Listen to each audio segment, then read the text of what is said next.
Well, good morning. Looks like we have as slow arriving a crowd as we did at the 9 o'clock service. Everybody getting back into the swing of things. I know some of you may still be out for your last weekend of the summer. It is crazy. It's hard to believe it's already August. I don't know if that seems like the summer's gone fast to you, but it's gone so fast in my world. And there's a lot of exciting things come up. I just want to say welcome. If you're here for the first time in a long time, or you come all the time, we're thrilled to have you here. And if you are here for the first time, the one thing you need to know about is the hub. If you scan the QR code on your chair, you can find all the information you need to know about things that are happening at Buckhead Church, the things that are going on, and specifically some of the things we're going to talk about today. It's all on there, so make sure you check out the hub. Next week is a huge week. Before I tell you about today, next week is our back to school bash. A lot of kids are starting school this week, so we have a lot of fun stuff going on next week.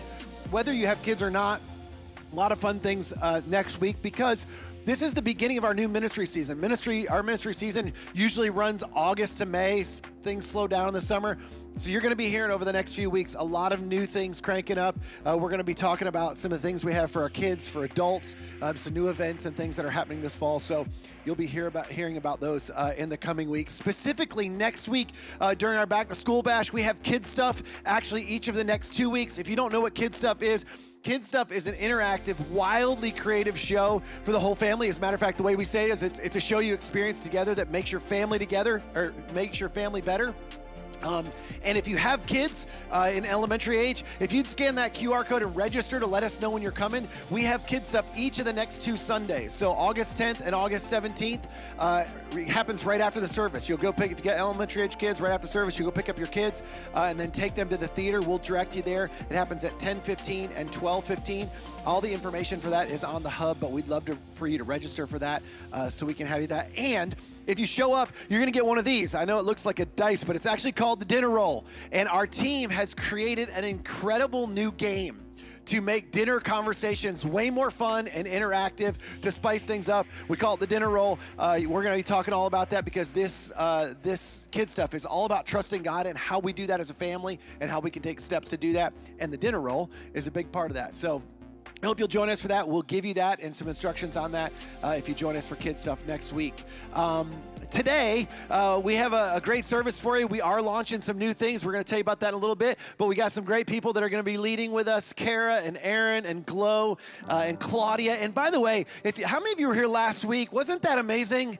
The worship leader interview was so good. We got to know Karen Glow a little bit. Claudia, Aaron, it's going to be your turn the next time. But we got so much great feedback from that, and hopefully you feel like you got to know some of the people that are leading you a little bit. We just finished up a series called My Story, My Song, and we sing in large part because the truth that we sing and the things that we rehearse with our mouths, they become a part of who we are. They actually change your brain, and they're the things that truth that we need to be reminded of, that we can walk in. And so we're going to do a little bit of that this morning. Before we jump into that, I'd love for you, if you're willing and able, to stand, greet somebody around you, welcome to Buckhead Church, and then these 5 people are going to lead us as we sing together.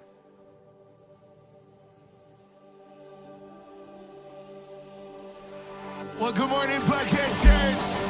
So grateful you decided to join us this morning. Come on, we're going to lift up praise to our great and mighty King. So let's praise Him. We sing, oh, oh, oh, God, we praise You, yeah. Come on, let's sing this morning. Let praise be a weapon that silences the enemy. Let praise be a weapon that conquers all anxiety. Let it rise.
We serve such a worthy God. So good. Worthy of every song we could ever sing. Worthy of all the praise we could ever bring. Worthy of every breath we could ever breathe. We live for you. Oh, we live for you.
sufficient for me. Why do I talk myself out of seeing miracles? You are more than able.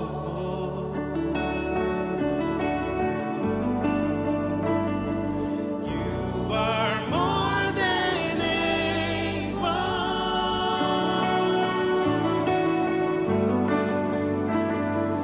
You are more than able.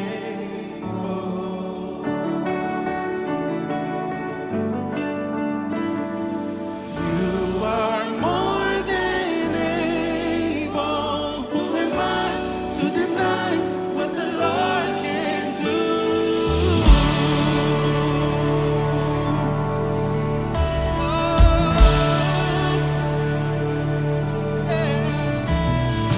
Now that I see all I have, oh, I've got my confidence back, and I put my trust in the one who still does miracles. You do miracles. You are more than able. Yes, you are. You are more than able.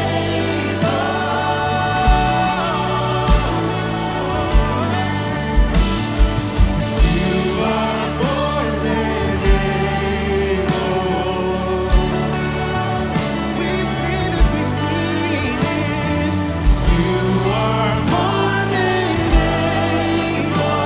Who am I to deny what the Lord can do? Can you imagine all of the faith in the room? What the Lord can do, what the Lord can do. It's gonna happen, just like the way you make it through. It's gonna move, it's gonna move.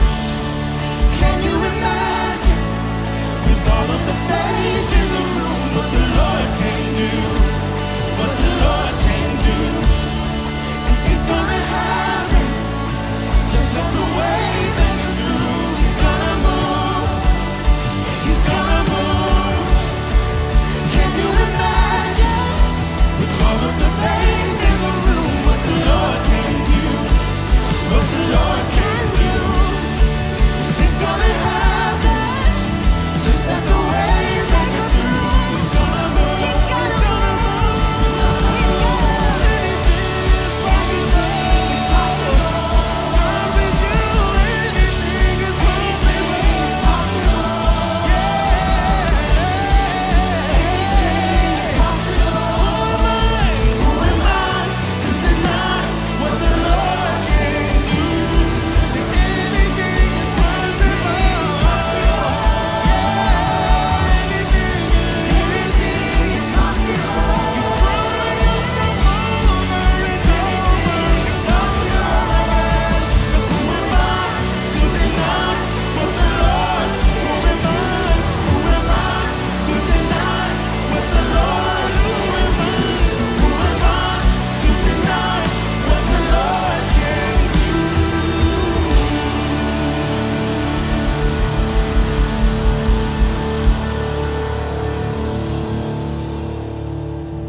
Lord, our understanding of you is so small in comparison to your glory, your wonder, your power, your love for us, Lord. We pray for understanding and wisdom to know you, to know your ways, Lord. Soften our hearts to be transformed, to be like you, Lord, to be light and salt in the earth. We love you so much. We're so honored to be in your presence. Open our hearts to what you have for us today. Pray these things in the precious name of Jesus Christ. Amen. Thanks so much for being here today and worshiping with us. You guys can take a seat.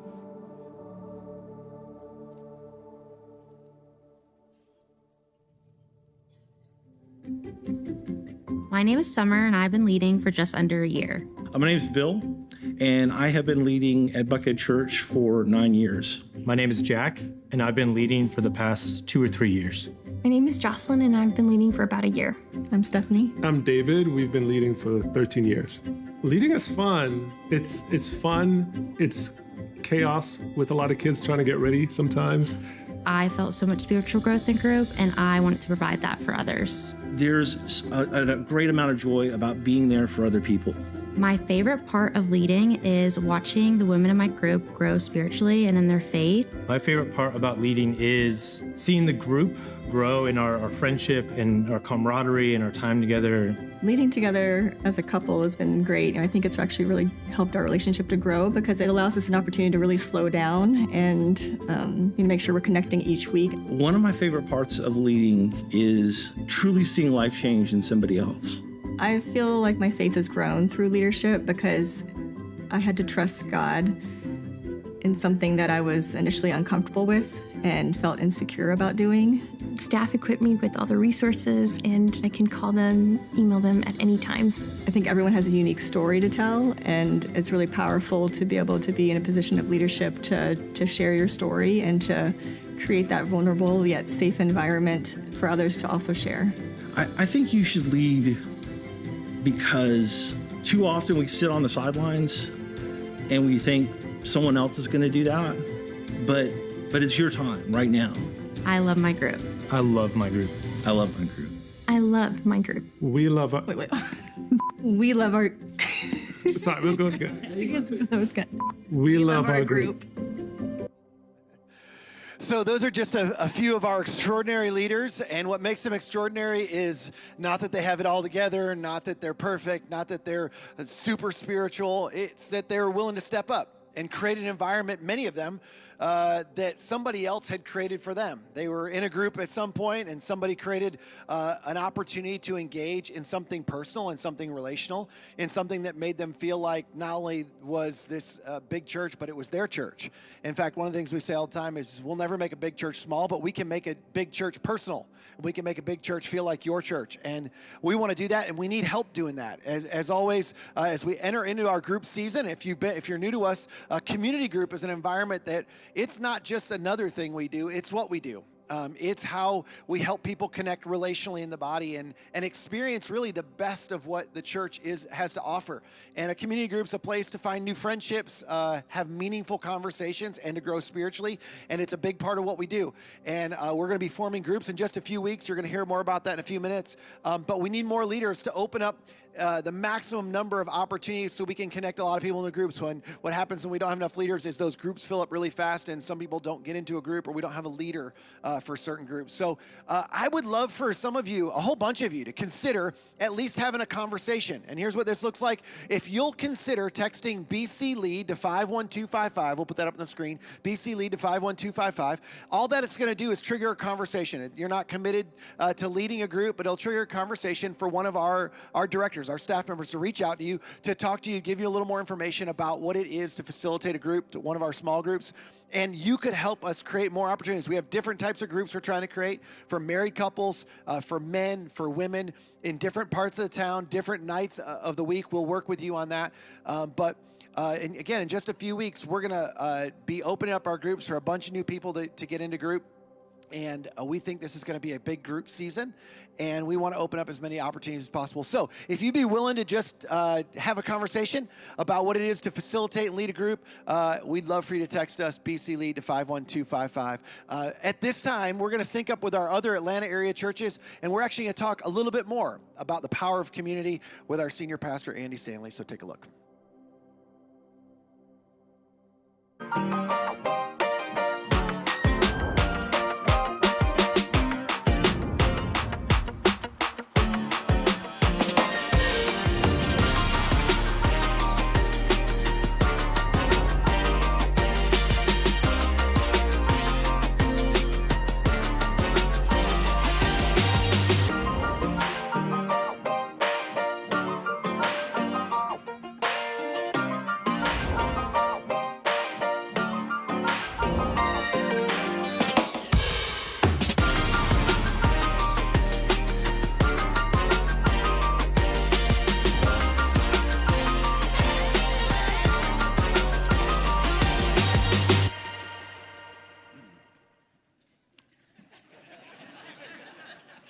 So if this is your first time with us, I just want to say something real quick. These are not the droids you're looking for.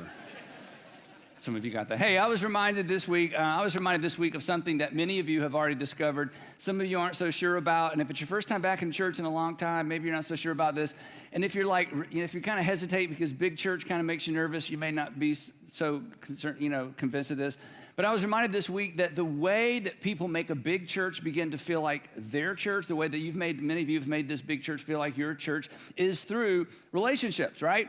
In fact, actually, the only way to make any church feel like your church, if you're a church person or you're considering becoming a church person or just entered back in, put your toe back into the water of church, the only way for any church, regardless of the size, to feel like your church is through relationships. And the reason I say I was reminded of it this week I got to attend this kind of dinner celebration of all of our guest services volunteers at North Point Community Church, but we do this at all of our churches. So there were round tables, and I walked in, and there's a couple hundred people, and these are the people who serve on Sunday morning in the building, who walk the halls, who greet people, all of our parking teams. They're all around round tables, and the noise was so loud as I just walked around. They're all talking. They all know each other. They've served with each other. They're into each other's lives. Many of them are in small groups together. And basically, we celebrated them that night. And part of the celebrations, we had guest services folks who have served at this church for 20 years together. And then there was a handful of them 25 years together. And I was just reminded what makes this church feel like their church isn't listening to me talk. What makes it feel like their church is they serve together and they have these relationships and they're in each other's lives and they know what's going on with each other. And that's what makes it work, because relationships are connecting points. And relationships are really what makes a church sticky. It's why people stick to churches. In fact, some of you have parents who go to churches, and when you go home and visit your parents, they make you go to church with them, and you sit through the church and you're like, I don't really love this, I don't really like this, but the reason your parents love it and like it, the reason it's sticky for them is because those are the people who are in their lives. Those are the relationships. Those are the people they're doing life with. So consequently, this is what makes a church sticky. Because if you don't connect relationally, you know this. And if your kids don't connect relationally, you don't feel connected, right? It's just never going to feel like your church. And one of the odd things about being a pastor, and this is true for all pastors, not just me, is when people who attend one of our churches talk to me like, they say, Andy, your church. I'm like, it's not my church. Okay, it's our church. Oh, I'm in our church. So it isn't my church. But it only feels like our church and your church when there are relationships and when you feel connected. And here's the thing. And if you have middle school and high school kids, I'm telling you this is so important, but it's important for all of us. It is easy to drift. It is easy to drift from church and ultimately from faith when nobody is expecting you, nobody's looking for you, nobody's sitting with you, and nobody is serving with you. And people, in fact, this may be your experience, and maybe the reason you've been out of church for a while and you're coming back for the first time. People generally drift away from church, talking about Christianity specifically. People generally drift away from church before they begin to drift away from faith. They drift away from the body before they drift away from any sense of belief. And oftentimes it happens simultaneously, but once a person drifts outside a congregation or outside a body of people who are believing the same thing and moving in the same direction, it is easy then for their beliefs to dissipate as well. And one last thing on this, if you consider yourself a Jesus follower, and if you're not a Christian, you don't have to apply any of this. Just, pick and choose what you want from what I'm about to say. But if you consider yourself a Christian, it's important to remember Jesus was so clear about this. That Jesus came, he was so clear about this. In fact, it's why we're here. It's why Christianity survived. Jesus came to establish not a belief system. Jesus came to establish an assembly. The ecclesia became known as the church, but ultimately the word was ecclesia, an assembly. He came to establish an assembly that collectively, all of them working together, represents his kingdom regionally. So that all over the world, beginning in the first century, these followers of Jesus would get together and they would do collectively what none of them could do individually. And it rocked the Roman empire because their values were so different. And collectively, they were such good people. They were the best citizens. And one of the interesting things in the 1st and 2nd century is as Christianity spread, every once in a while there would be a localized persecution against Christians. And the governors of these regions and some of the leaders of these regions hesitated to arrest Christians because they acknowledged, well, to be honest, they're like the best citizens in our community. They're faithful to their wives. They show up for work. They work hard. They love their families. In fact, from time to time, they go out in the woods and by the rivers and pick up abandoned babies and raise them as their own children. So I know they've offended our pagan gods. They wouldn't say pagan. We know they've offended the gods, but they're really good people. Because they came together and they work together as a body. Again, different parts working together to accomplish what no single individual can do. And in a few weeks, we're going to launch our Be Rich season. It's hard to believe we're back to that again, but a few weeks. And we're all reminded during Be Rich, look what we can do together that none of us could ever accomplish on our own. So this is the nature of Christianity, and it's one of the things that sets Christianity apart. So the point is simply this, and I say it all the time. Simply believing a lot of stuff, but not participating. Simply believing a list of doctrines, but not participating in the body equates to not following Jesus because you're not participating in the agenda of your king, because the agenda of our king are ecclesias, gatherings regionally and all over the world, doing the work of Jesus in local communities and doing the work of Jesus in the world. So I want us to be, and I think to a large degree we are, but I want us to be a sticky church or a network of sticky churches. So because of this, for 30 years, we're about to celebrate our 30-year anniversary in just a few weeks as an organization. Seems like a few minutes, right? 30 years. For 30 years, we have doubled and tripled down on the idea and our focus and our emphasis on connecting people and creating connecting points for people in our medium-sized to large churches to help people connect, create relationships, real relationships, friendships, mentorship. And we want this for children and for students and for college students and for blended families and singles and marrieds and empty nesters, every widows, every group of people. We want people to find their people that they can do life with. And the primary way we do that, if you're new, is we do that by serving together here. We do that by serving together in the community. We do that by serving together all over the world. And we do that through what we call groups or group life. So here's how it works if you're new or you've just been attending for a few weeks. We don't have traditional adult Sunday school. Small groups of adults meet in homes 3 or 4 times a month. We have groups for singles. We have groups for marrieds, just marrieds, young adult, college students, again, blended family. And if you're new to faith or you're exploring faith, we have a group specifically for you that meets on Sunday morning on your campus called Starting Point. And the reason we're talking about this today is we launch new groups every August and every January. So for the next few minutes, the title of this message, well, not the title of this message, the goal of this message is 3 compelling reasons to participate in a small group. Just going right on the nose, okay? 3 compelling. Now, I realize I should let you decide whether or not these are compelling reasons. I think they're compelling, so I put it up here, okay? 3 compelling reasons why you should consider getting in a group or getting back in a group. So why groups? Why insist on groups? Why do we organize around groups, fund groups? Why do we have so many staff that are involved with small groups? Reason number 1, and this one's a little bit long. Number 1, groups provide a unique, and that's the key word, groups provide a small group in a home 3 to 4 times a month with people in your season of life. Groups provide a unique and safe environment to discuss and wrestle with, and this is what I want you to discuss and wrestle with. To discuss and wrestle with how to apply the teaching of Jesus. And nothing else in the normal rhythm of your life and nothing else in the normal rhythm of my life creates or provides this opportunity. And this is the same for your middle school students, your high school students, your children as well. Where do people sit down and talk about not just what Jesus taught and not just what the Bible taught, but what does it look like to live that out?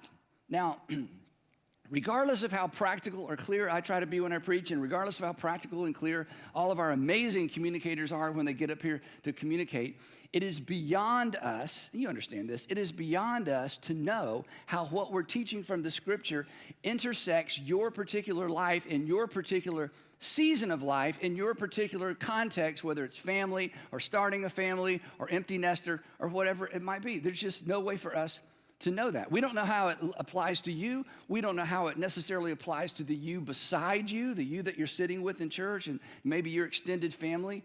And when the service is over, okay, I'll admit this for you.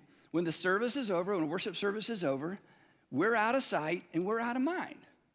I mean, you know, people walk up to me and say, Andy, the message you preached 2 weeks ago, and I'm thinking, what did I preach 2 weeks ago? I don't even remember, okay? So, you know, out of sight and out of mind. But in terms of following Jesus, we can't allow the teaching of Jesus to be out of sight and out of mind. So we want to create opportunities where we're coming back to some of this content or different content and asking the question, how does that work in my life? What does that look like in my life? And in our small groups, again, if you're new, small groups choose the topics they study, and they're usually appropriate to the season of life that people in the group are in. And, you know, every season of life is a little bit different than the season before. I'm pretty sure it was last year, Sandra and I had the opportunity to visit with one of our blended family groups. It's a small group, and everybody in the group, they're couples, and they're blended families. And one of the reasons that I wanted to go is I want us to get better at creating those opportunities, because you can imagine, but we didn't imagine, we experienced as each one of these couples, 7 couples told their story. What a blended family experiences in terms of marriage and family is very different than what we experience raising our kids. And when these couples and when these families found each other and they sit down in a circle and discuss what Jesus teaches, or discuss a curriculum, or discuss what we talk about on Sunday morning, it is so perfectly attuned to the world they're living in that many of us can't relate to, that there's a daily experience for them. So that's the advantage, and that's the power of sitting in a circle of people in your season of life, asking the same questions and wrestling with the same issues. And this is true for couples, newlywed couples. We have newlywed groups or just married groups. And again, wrestling with the same issues, everybody. So that's why we do this. And again, for that particular group, it allowed them to contextualize the teaching of Jesus to their particular season of life. And here's why I make a big deal out of this. I don't want us to just be a group of believers. I want us to be doers. I want us to be followers. I want us to be appliers. Again, not just believers. And I think many of us, more of us all the time, that's becoming a reality throughout our network of churches nationally and internationally, as we're seeking to raise up a different kind of Christian that realizes it's not simply belief, it's what you do, but you can't do alone. Because again, we are regional representatives of our King and a kingdom. So this isn't an add-on. This isn't the advanced class. This is basic 101 Christianity. And again, don't take my word for it. Listen to how Jesus essentially said the same thing. This is so familiar, what I'm about to read to you from the Gospel of Matthew, Sermon on the Mount, that some of you even know a song, but we're not going to do the song. Here's what Jesus said. This was at the end of the Sermon on the Mount, where he had taught all this fantastic, he covered everything from marriage and divorce and how to get along and what to do at the temple and what God is like. I mean, he's covered all this stuff. And at the very end, he says this. He says, therefore, everyone who hears, that's Sunday morning, everyone who hears these words of mine and does something with them and puts them into practice. Now, here's the problem. Jesus taught, this Sermon on the Mount in particular, in the first century. Well, consequently, the people in the first century understood a little bit better what to do with what he said than we do. But we're still responsible for somehow applying what Jesus taught, that we want to put it into practice. But it's not always clear, and it's not always immediately apparent how to put Jesus' first century teaching of how to put it into practice in our world and in our lives. And here's why group is so powerful. It helps to hear how other people are working it out in their lives, their marriages, and their careers, especially people who are a little bit ahead of us in terms of their faith and their Christian journey. But if you know this passage, you know he didn't stop there. He said this is the promise. This is the guarantee. He said, therefore, anyone who hears these words of mine and puts them into practice is like a wise man who built his house, or as you listen carefully to what he says after this, who built his life, who built her life, who built the life and the rhythm of their family on something solid. But hearing without doing, hearing without doing, hearing without doing because we don't know what to do, hearing without applying because nobody told us how to apply it, hear it without practicing it because we just weren't really sure. How do you practice that at work? How do I practice that at school? Jesus leaves us with this warning. He says, but everyone who hears, again, that's Sunday morning, these words of mine and does not put them into practice is like a foolish man who built his life or his house on sand. Now, that's not harsh, but that's kind of like, getting up in our face, isn't it? And before you're too offended by this, or before I'm too offended by this, here's just an observation. And maybe you know an exception to this, but just speaking for me. I've never in my life heard a story from anyone of any age that went like this. You know what? Once I finally rid myself of that awful teaching of Jesus, everything in my life improved. Once I got rid of, now I'm not talking about a bad church experience or somebody had to leave a toxic environment, no. In terms of the actual teaching of Jesus, I've never heard anybody say this. As soon as I rid myself of the teaching of Jesus, everything was up and to the right. My relationships were healthier. I was a better husband. I was a better wife, a better father, a better mother. I was more compassionate once I distanced myself from Jesus. I was more forgiving once I distanced myself from Jesus. I was more generous once I distanced myself from Jesus. And then my friends noticed the change in my life and they were like, what do you have? I want what you have. And I said, I finally rid myself of the teaching of Jesus and I'm a new person. And they're like, teach us, show us the way, Now again, I'm not talking about church environments. I'm talking about the King. Because following Jesus, it will make your life better. And following Jesus will make you better, don't miss this part, will make you better at life if you practice what Jesus teaches. Now, just being personal, I like speaking to full chairs. I like speaking to big crowds. I like speaking, but that, if you've been around, that is not my mission in life, and that is not our mission in life. I want you to follow. I want you to practice, not what I preach. I want you to practice what Jesus preaches. I want you to build your life on the teaching of Jesus. I want your kids to grow up in a home built on the teaching of Jesus. I want you to participate in a circle where you can discuss what the teaching of Jesus looks like and acts like at work and at school, in the marketplace, in the neighborhood, as it relates to school, as it relates to parenting, as it relates to what you do with your money. I want you to know how to practice the teaching of Jesus when it comes to crisis, when you're wrestling with fear, you're wrestling with loss, and what it looks like to follow Jesus in different seasons of life. Sandra and I were talking about this last night. We've been doing small group longer than this church has been around. And when we first were in our first small group, our kids were little bitty. I'll tell you a story about that in a minute.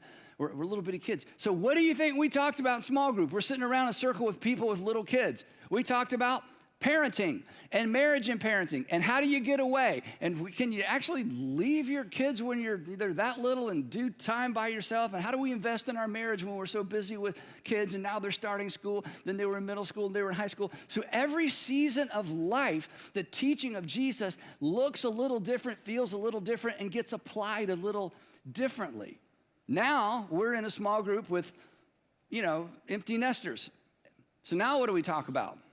We talk about caring for aging parents. And it dawned on me, I am an aging parent. So anyway, so now you know what else we talk about in our group? We talk about how to best allocate our extra time and our extra resources wisely in this season of our life. The point is this. Every season looks and feels different, and in every season, how the teaching of Jesus applies is going to look a little different. And when you can sit in a circle with people in you're a similar or the same season of life, you will gain insight on what it looks like to take first century teaching into the 21st century and build your house on a rock. So, compelling reason, I thought that was pretty compelling. Compelling reason, number one, groups provide a unique and safe environment to discuss, wrestle with, and how to apply the teaching of Jesus. Compelling reason, number two, groups provide a relational context for what we call the ABCs of group. Group provides a relational context for accountability, belonging, and care. Now, ideally, accountability, belonging, and care ideally should happen within the context of your family. But for many of us, that's not possible. For many of us, what's ideal can't be real because we're separated from our family. We're separated from our family geographically. They live in a different part of the country. They live in a different part of the world, and you keep up with phone calls and you keep up with FaceTime and all that stuff. But in terms of the day-to-day, we're separated geographically. And some of us are actually separated relationally because something happened and there's been a break and you can't fix the break and everybody's kind of stuck and it's not going to get much better because there was an event and now the family's broken and there's part of your family they don't live too far from you, but they seem very far away from you. Maybe there was an addiction. Maybe there was some sort of toxic or unsafe culture that you feel like you need to avoid. And similar to that, many of us are separated philosophically. You're just not on the same page as your brother or sister in the way they're doing life in their family. You're just not on the same page maybe as your parents. You're not on the same page as your adult children. And you just have different values. You have a different lifestyle. You're living in a different direction. You're raising your kids differently. So consequently, it puts you a little bit at odds with family. You love them, they love you, Christmas is great. But in terms of doing life together and moving in the same direction with the same values, it's just not gonna happen. So if any one of these three is true, it kind of rules family out as the primary source of accountability, belonging, and care. But the thing is, we all need accountability. And by accountability, just to kind of run to the end of the continuum, we all need somebody who has permission to call us out when we dip into nonsense or when we get confused about what's really important or when we begin to drift beyond the guardrails that keep us in the lane we need to stay in as husbands and fathers and wives and mothers and friends and Christians. In fact, I'll just ask you, does anybody have permission or would anybody feel empowered to come after you if you began to drift, if you began to become a problem or to create a problem or begin to undermine what's happening with your family or undermine what's happening in your own future or undermine the potential of you being a part of a family someday? Does anybody know you well enough that they would call you, show up at your front door, drive over to work, interrupt what you're doing to say, hey, we need to talk? Do you have those people in your life? If you don't, or if you're not that person in someone's life, you need that. We all need that. We will all eventually need that. And then when it comes to belonging, accountability, belonging, and care, belonging means that here's what belonging means. It means if you don't show up, you're missed. Now, if you don't show up at work, you'll be missed for a while, and then they won't miss you anymore because you won't work there, right? But where in your world, where in our world, if you don't show up, you're missed and somebody's gonna come looking for you. Where is the group that actually will miss you and they have your best interest in mind? Someplace you can't be fired, someplace where you're not having to pay dues to continue to be a member. That's group life, accountability, belonging. And then eventually, and this is emotional, because if you do what I do and you watch the world work from where I get the position I get to watch it work, or any pastor, this is so important and it's so powerful and it's so emotional. Eventually, you're gonna need a community of care because life happens. Life happens to all of us. Look up here. If you are in a healthy small group, when life happens, you won't need to call the church because the church will show up at your door and you will know their names and they will know your story. I've seen this so many times. I've experienced this so many times. There'll be a crisis. Somebody will call the office or somebody calls somebody who calls me and I immediately get in the car, or Sandra and I go over and show up at someone's house. We pull up at the house and there are 3 or 4 or 5 cars already there. And we walk in and the group has arrived and they're already pastoring. And they're already just signing people up for meals and rides and who's gonna take the kids to school. And they're providing money and babysitters, blood donors on a few occasions, organ donors. To be clear, organ donation is not required to be in a small group. I'm just saying it has happened, okay, in the past. And I'm telling you, from my perspective as a pastor, you can imagine when I show up in those environments, it's amazing. In some ways, I'm kind of in the way. I'm almost a distraction because the group arrived. And it's not just a group in that minute, in those moments. You know what it is? It's the church. It's the body of Christ. And one of the knocks big churches get, oh, it's impersonal. I'm telling you, it is not impersonal. It's more personal because there are more people and there are more options and there are more resources. Our first group, again, 30-something years ago, 32 years ago, our first small group was a lifeline to me and especially to Sandra. Because as some of you know my story, our transition out of our previous church was so tumultuous and so challenging and so emotional. I was not sure that I wanted to be in ministry anymore, and I was not in a very good position to be in ministry anymore. And if it had not been for our small group, where they let us process out loud over and over and over, I don't know how they stuck with us. If we had not had that, Sandra would have had to carry my anger and all my frustration, the full weight of it, while she was dealing with her own. So we're in, and we've been in a small group ever since. Here's the thing, keep moving. We all need people. In fact, if you may not even be sure you believe all this stuff. You're not a Christian yet, you got lots of questions, we get that. But all of us need people who can help us find God in the storms. Here's something I've learned. Look up here. If we can find God in it, if we can find God in the crisis, in the storm, in the difficulties, if we can find God in it, we are far more likely to maintain faith through it. So the second compelling reason why you need to be in a group is groups provides a relational context for accountability, belonging, and care. And if you're getting this from your immediate or extended family, God bless you, that is amazing. But even if you are, you need a group, and if you aren't, this is the next best thing. Okay, that's the first two. Last one. Number 3, third reason why everybody needs to be in a group. Group is a good time. Okay, I'm making it sound like it's so serious. We just prayer requests and everybody whispers the whole time because we're having holy time, and how long is this going to last? It's not that way at all. Group is fun. It's meals. It's coffee. It's the ladies are going to go do something and the guys are going to do something. Or hey, the guys is an all guys group and they're going to go play golf. It's laughter. It's celebration. And on one occasion, it was this.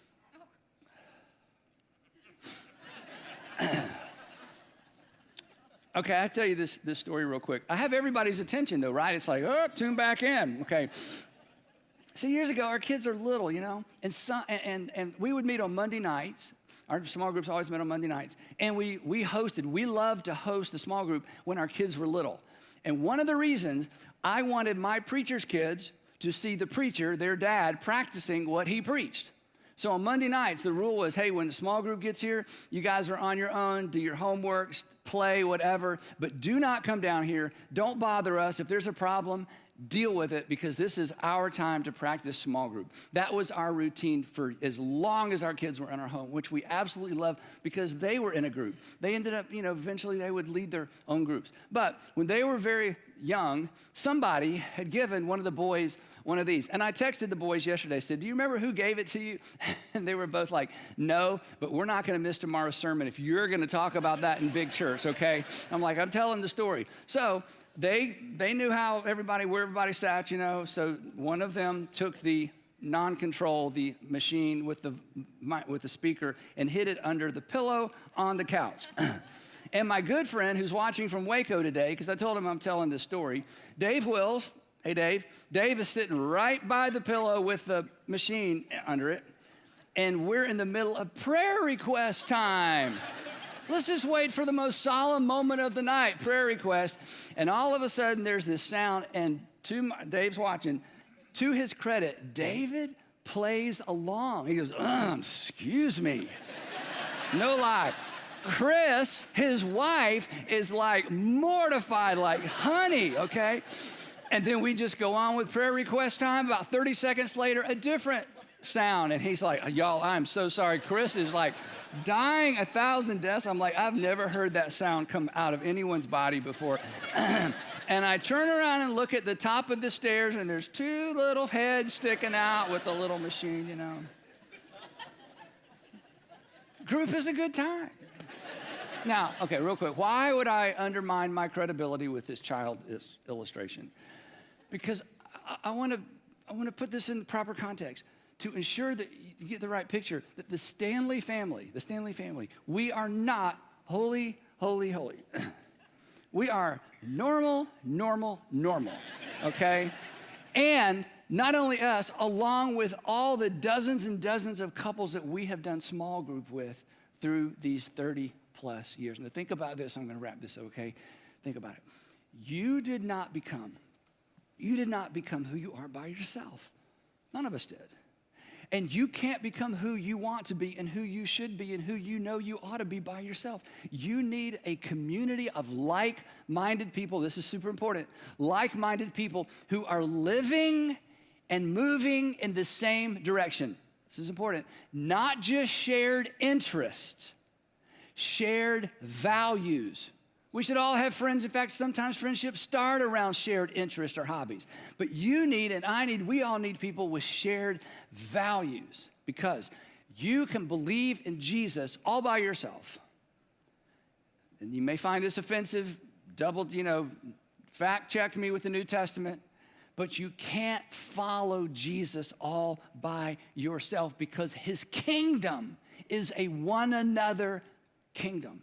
And we all need a safe place to process out loud, ask our questions out loud, cry together, pray together, share our doubts. Again, ask our questions, answer other people's questions, tell our stories, listen to other people's stories, pray with others, and be prayed for. Here's something I know real quick. You are far more likely to follow through when you have a community of faith surrounding you. When it comes to practicing what Jesus taught, you are far more likely to follow through when you have a community of believers surrounding you. And secondly, you are far more likely to make it through those extreme challenges, those difficulties, those job losses, those medical reports, all the stuff of life. You're far more likely to make it through with your faith intact when you are surrounded by a group of people of faith, when you have people of faith surrounding you. Unfortunate, I think, this is my opinion, okay? Unfortunate is the adult or the individual or the teenager or the high school student who doesn't have a group of people who know them and who are connected to them, praying for them and inviting them to pray for them in return. So here's the application. If you're already in a small group, and your group is like our group, your group took a break for the summer. We always take a break for the summer, get together 2 or 3 times in the summer, but pretty much take a break. If your group took a break for the summer, it is time to round them up, coordinate your calendars, choose the first week that you're gonna begin meeting again as the school year starts, relaunch your group. If you're not in a group, you used to be in a group, you got busy and you dropped out, or you've never been in a group and it's like, okay, and your spouse or your fiance has been, come on, we need to do this. Whatever your situation is, here's your next step. On August the 24th is group launch. Group launch is when we open up all the new groups and you get to sign up for a brand new group. August 24th, we'll open up group registration. On August the 24th, you can choose what kind of group you want to be in, a men's group, women's group, marriage group, starting point group, whatever kind of group you want to be. You get to choose the type of group. You get to pick the day of the week that's best for you, and you get to pick the area of town that's best for you. So that's going to happen on August the 24th. And here's the thing. I don't want you to miss this opportunity to get connected. This is the easiest time of the year to get connected if you're not connected. And I don't want you to miss this opportunity to get your kids connected and keep them connected in a small group. I promise you keep your kids connected in Upstreet, they will have an easier time connecting when they're in middle school. You keep them connected through middle school, they will have an easier time connecting and staying connected through high school. And when your son or daughter is 17 years old and they're connected to a small group leader during those high school years, you are going to love your church. Trust me. So don't miss this opportunity for you. Don't miss this opportunity for your family, because life is better connected. And as we say all the time around here, circles are better than rows. Now, at this time, I'm going to invite somebody from your campus to come up and tell you how you can sign up for a text reminder for group launch. Well, I always hesitate to add anything to a sermon, especially when Andy spends that much time making 3 compelling reasons, but I'm going to add a bonus reason. I do believe you need community for all the reasons he said, but here's the other thing is somebody in community needs you. And the truth is as much as you need other people around you to provide accountability and belonging and care, somebody else needs you to show up and to hold them accountable, to tell them that they belong, to care for them when they're going through a difficult season. And it's reciprocal. You know this, the best relationships involve give and take. And that's what community group is. There's give and take. You have the opportunity to give and offer help to offer to other people. And you have also an opportunity to receive in those groups. And that's why it works. And that's one of the things that we really create a group around is a group of people that are providing this for one another. As Andy said, we really believe this is a critical part of growing spiritually. In fact, I would even go as far as to say it's hard to grow spiritually without being connected relationally because all of the New Testament commands are around one another's. It's spurring one another on. It's gathering together. It's bearing one another's burdens. It's all those things that involve relational connection. So here's what I want you to do. I don't want you to miss out on our group season. We're not going to do this again for another 6 months. And we have lots of people that have either taken a break or new people to our church. You may be new to group. We want you to try it out. And here's all you got to do. If you'll text BC Groups to 51255, BC Groups to 51255, I'm going to tell you what that's going to do. It's just going to trigger a text back to you to say, hey, we got you. We'll let you know when groups open. You're not signing up for a group. You're not signing up to be badgered by anybody. We're just going to send you a text on August 24th when the groups open so that you can be among the first to go in and sign up because as those groups fill up, those options will dwindle down. So we want you to, as early as possible, get a trigger to look on there and go, okay, what groups are happening for my stage of life, the type of group I'm wanting, whether it's a men's group, a women's group, a couples group. We have different types of groups that we offer, and again, in different parts of town for different stages of life. So BC Groups to 51255 will it'll say, hey, you're in. We got you registered for the reminder, and then on August 24th, you'll get a text letting you know when those groups open. Also, if you're somebody who's willing to help us lead, I mentioned this earlier, you can text us to BC Lead to 51255. If you're willing to have a conversation about what it is to lead a group, we would love that because we want to open as many possible options as we possibly can. So I hope you'll consider that. Don't miss this opportunity in this group season to get connected into our church. It really is. It's not just another thing we do.